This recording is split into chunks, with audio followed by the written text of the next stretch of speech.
Hi, and welcome to the Warehouse Church, where transformation begins. My name is Chris. We will be talking tonight, rounding out some of the Beatitudes that we've been going over for the last several weeks. I'd like to welcome everybody tonight. I hope you're staying dry. It's kind of a little damp over here in Cincinnati right now. And so what we're doing is we are continuing with our series on the Beatitudes. And today we are looking at Matthew chapter 5, verse 9. Blessed are the peacemakers. All right, now I'm going to kind of do something you guys might not like a whole lot. See, I'm a school teacher. I teach science. But we're going to go with a little algebra right now, okay? So, don't panic. I'll walk you through everything. So I'm going to get my little whiteboard here, and we're going to practice a little algebra, all right? Okay. And so what we have is A equals B, all right? And you guys have probably seen these things before, but if A equals B, okay, and B equals C, all right, you with me so far? Then we're going to say this, A equals C, all right? Now we're going to come back to this, so don't panic. This all might make sense if everything goes well. All right, so it doesn't take long if you turn on the nightly news to see people screaming at each other. People getting into downright nasty little fights, calling each other names over all sorts of very trivial things. I mean, you have the maskers versus the unmaskers screaming at each other. You got the gun rights versus the gun control people screaming at each other. And of course, we've had for years the Republicans and Democrats screaming at each other. And we have the very bottom of the barrel, we have the cat owners screaming at the dog owners. I mean, let's face it, a cat really isn't much of a pet. They really don't like you. They just like the food that you bring them. But we've had these arguments for a long time, and if we go back in Jesus' day, we still see some of those arguments even going on back then. You had the Jews, they weren't getting along with the Samaritans very well. The Samaritans didn't like the Gentiles.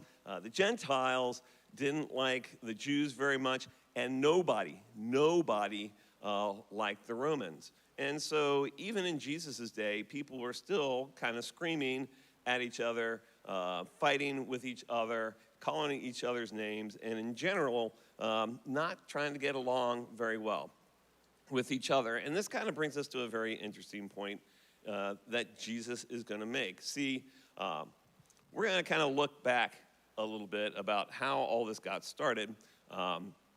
We find this testimony in the book of Matthew. Now, Matthew was one of Jesus' disciples.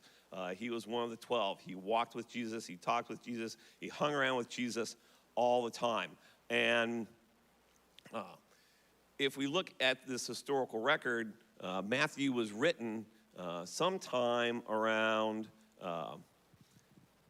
80 AD to 90 AD.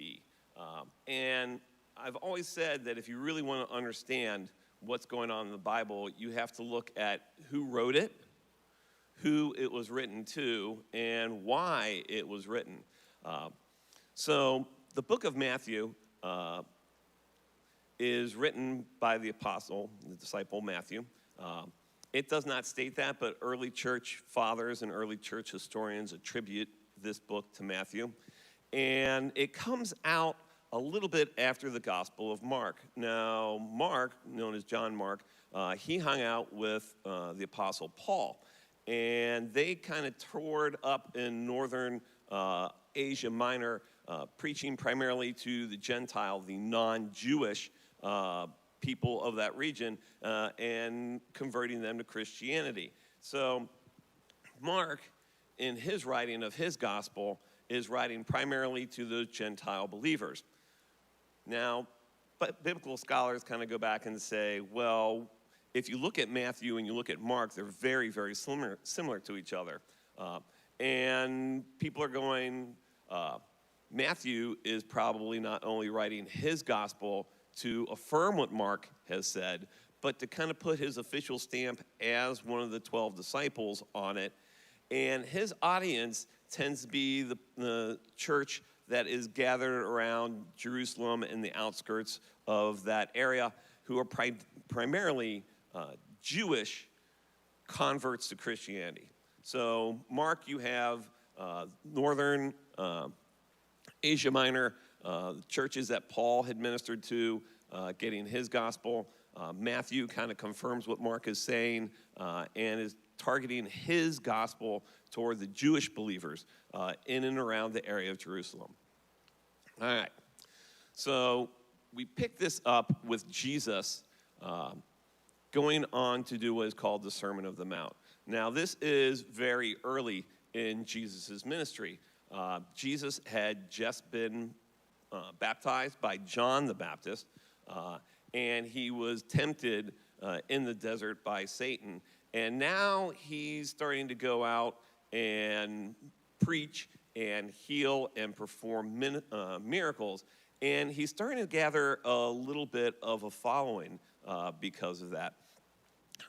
So Jesus is looking for a place to go and teach his disciples, and he sees this big crowd following him. So he goes up into into the hillside around Jerusalem, and he starts talking to his disciples. The crowds are following Jesus because, one, they're looking to see some more miracles. I mean, let's face it, who wouldn't want to see something miraculous going on? And they kind of like this new religious teaching that Jesus is talking about. And this idea starts to get into their mind that, hey, this guy, this Jesus guy, he's doing miracles, he's talking with authority, he's making a lot of religious sense. Jesus could be the Messiah. Now, when you're talking about the Jewish people of the day, the idea of Messiah was this warrior king, much in the line of David, who was going to kick the Romans out of Jerusalem and bring Israel back into its favored status among the nations. And this is kind of ironic because while they're looking for this king, this warrior, Jesus is going to talk to them a little bit about peace. So if we look in Matthew 5, starting in verse 3, it says, "Now when Jesus saw the crowds, he went up on the mountainside and sat down. His disciples came to him, and he began to teach them. He said, 'Blessed are the poor in spirit, for theirs is the kingdom of heaven. Blessed are those who mourn, for they will be comforted. Blessed are the meek, for they will inherit the earth. Blessed are those who hunger and thirst for righteousness, for they will be filled. Blessed are the merciful, for they will be shown mercy. Blessed are the poor in heart, for they will see God.' And now he goes, 'Blessed are the peacemakers, for they will be called children of God.' He finishes this up with, 'Blessed are those who are persecuted because of righteousness, for theirs is the kingdom of heaven. Blessed are you when people insult you, persecute you, and falsely say all kinds of evil against you because of me. Rejoice and be glad, because great is your reward in heaven. For in the same way they persecuted the prophets who were before you.'" So the idea of making peace in an area that was under Roman occupation was probably not something a lot of people wanted to say. And when you're looking at the Beatitudes, Jesus is basically saying, this is the way your attitude should be. And he's not calling on this that this is a one and done deal. Just pick one, pick any of the Beatitudes you want. That's fine with Jesus. Go run with that. It's more of an all or nothing proposition. Jesus is laying out in the Beatitudes the model of Christian behavior that we should exhibit to everyone. We can't just pick one of them. We are all in on this deal. So as Christians, we should strive to have all of these Beatitudes because Jesus is telling his followers, this is how you should be, this is how you should act, this is how you should live. And not only do we see this Beatitudes in the book of Matthew, but we also see a very similar chapter, very similar sayings in the Gospel of Luke. In Luke chapter 6, verse 20 through 36, we also see these, quote, Beatitudes. And Luke says in his account, looking at his disciple, Jesus said, "Blessed are you who are poor, for yours is the kingdom of heaven. Blessed are you who hunger now, for you will be satisfied. Blessed are you who weep now, for you will laugh. Blessed are you when people hate you and when they exclude you and insult you and reject your name as evil because of the Son of Man." Does any of this sound familiar?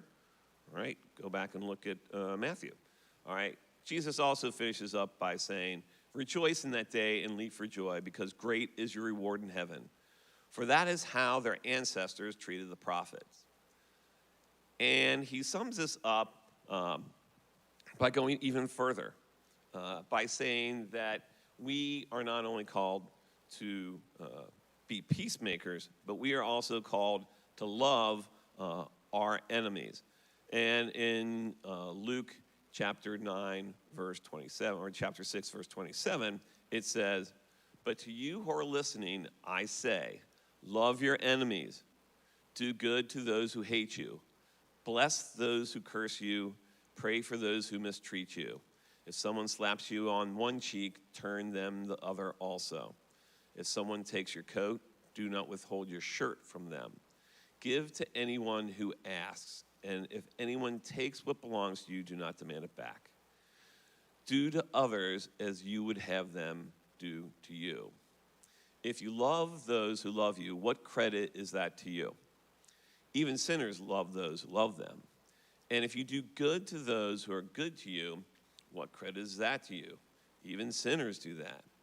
And if you lend to those from whom you expect repayment, what credit is that to you?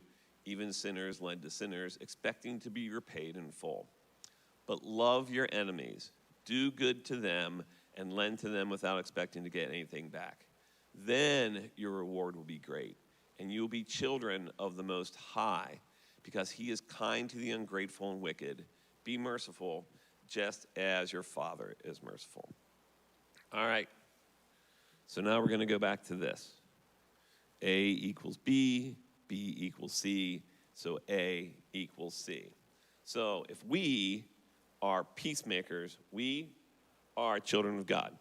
Children, peacemakers equals children of God. All right? And God is love. All right?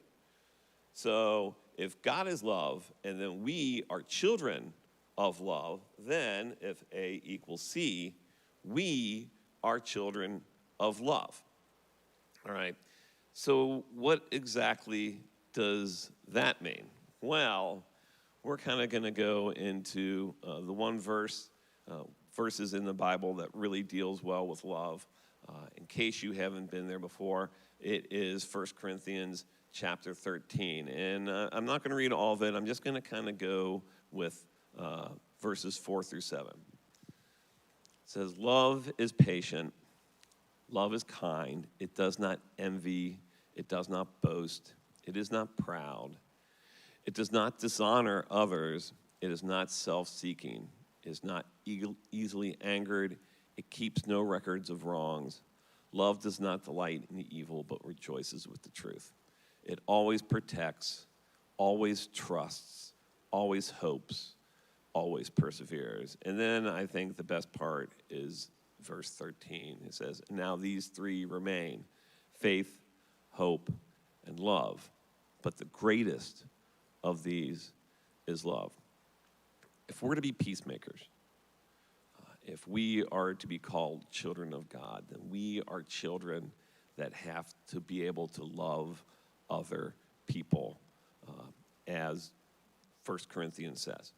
Putting others in front of us, being patient, kind, not proud, not dishonoring others, not self-seeking.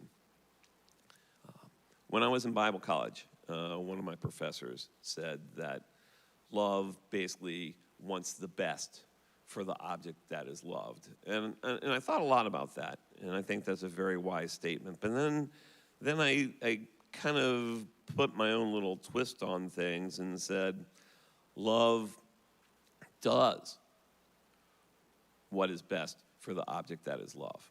It's one thing to be able to talk about things. It's quite another thing to be able to do and put into action that love. And so, as Christians, if we're looking back at our attitude, what should our attitude be? Our attitude should be that of people who love, people who care, people who are willing to not just give their coat, but the shirt off their back. And that is how we are going to become children of God. Our example is love. And back last time we were out in Washington Park, Robert sang the song, "And They'll Know We Are Christians by Our Love." That's a pretty old song. When I was a kid, we would sing that in church. And if the world is to know that we are Christians, they're going to have to see that by how we love and how we treat others. And if we are peacemakers, if we are that children of God, then we too need to be that example of love and caring and patience to the rest of the world.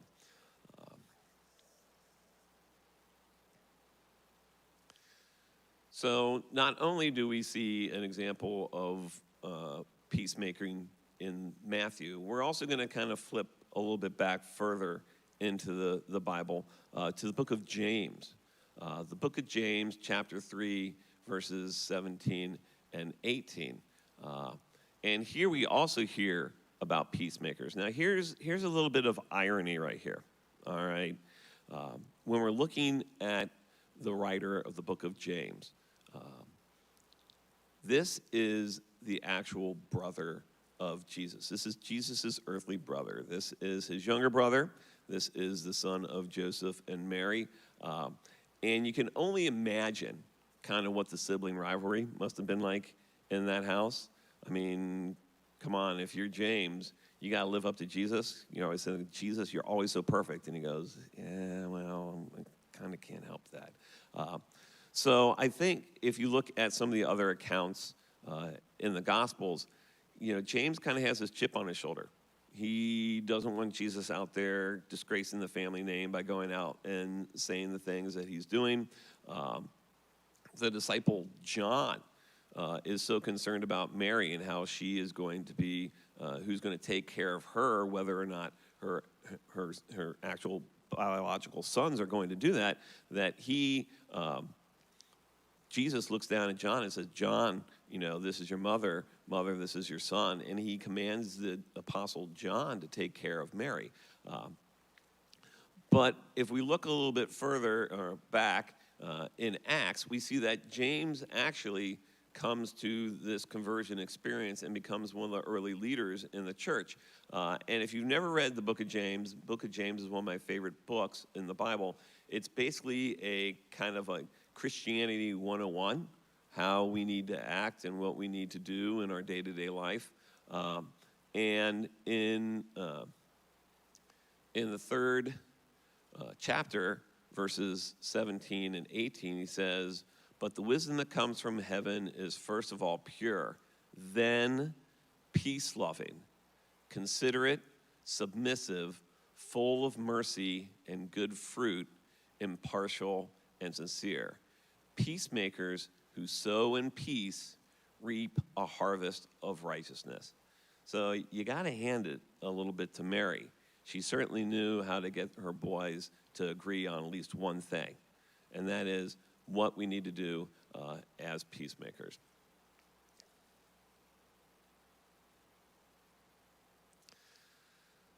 So let's face it.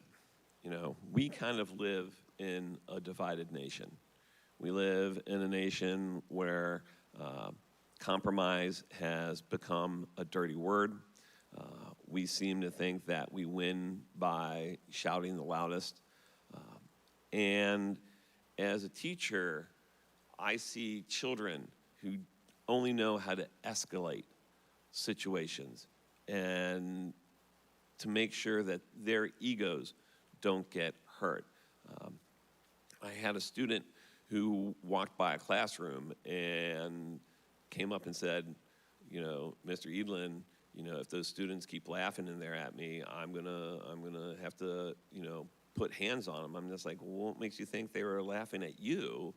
And then they said, well, when I walked by, they were laughing. And so we're living in times where people don't know how to take a step back, who don't know how to bridge those gaps between individuals that can't agree on things and become peacemakers. And it's also kind of ironic is that I've been doing martial arts for over 30 years, and I know a lot of martial art instructors, men and women whose job it is to teach people how to fight. And when you talk to every single one of them is going to say, one of the last things you ever want to do is have to fight another person. One of the instructors, owners of a mixed martial arts studio, said he was at a Reds game, and he stood up to cheer, and he accidentally hit some guy's drink, and the drink flew all over him, and the guy, just got belligerent and grabbed him and, threw his hand back and said, why'd you do that? And this instructor who competed in mixed martial arts matches, who coaches mixed martial arts fighters, who certainly knows exactly what to do in a situation like that, said, hey, I'm absolutely sorry, I'm absolutely in the wrong. Let me buy you another drink. And he even went so far as he went back into the stadium and bought the guy a new shirt because he realized that, even though you can be trained to fight, what is that going to get you in the end? It's so much better to be the peacemaker.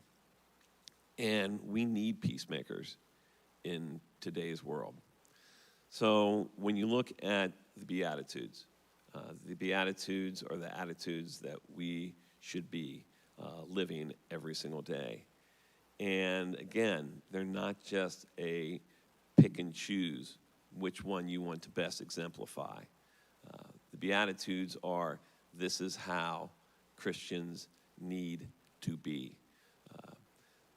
Jesus brought this up very early in his ministry. He wanted his disciples to know what they needed to do when they went out into the world to tell people about Jesus. He wanted these men to know exactly what they needed to be and do when he was no longer going to be there with them. And he wants us as his disciples, as his followers, to exemplify all those attitudes as well. Blessed are the peacemakers, for they will be called children of God. Children of God. God is love, and we need to be children of love. I'd like to thank everyone for joining us here tonight at the warehouse, 1310 Ray Street. We invite you to come on down this Sunday and join us.